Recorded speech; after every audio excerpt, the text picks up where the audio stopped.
In 1958, a 17-year-old high school junior named Robert Heft sat at his family's dining room table in Lancaster, Ohio, working on a history project that would eventually change the face of the United States.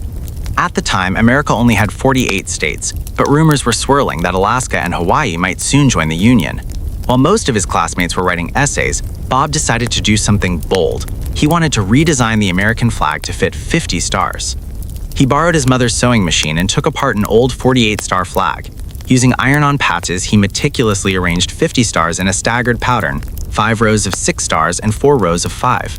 It took him over 12 hours of painstaking work to get the alignment perfect.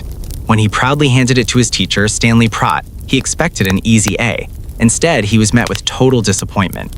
Pratt looked at the flag and told him it was unoriginal, arguing that he didn't even know if 2 more states would ever be added. He handed the project back with a cold B-.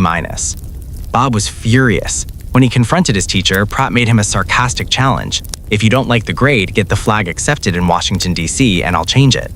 Most teenagers would have given up, but Bob Heft took that challenge literally. Over the next 2 years, he wrote 21 letters and made 18 phone calls to the White House. He eventually caught the attention of his congressman, who presented Bob's design to President Dwight Eisenhower. On July 4, 1959, after Alaska had joined and Hawaii was finalized, Bob was sitting in class when he received a phone call. It was the White House. President Eisenhower personally invited him to Washington for a ceremony.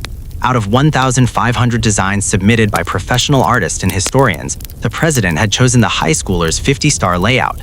Bob traveled to the Capitol to watch his flag be hoisted over the U.S. Capitol for the very first time. Upon his return, he walked into his history class and handed his teacher the official proclamation. True to his word, Stanley Pratt sat down and changed that infamous B- to an A.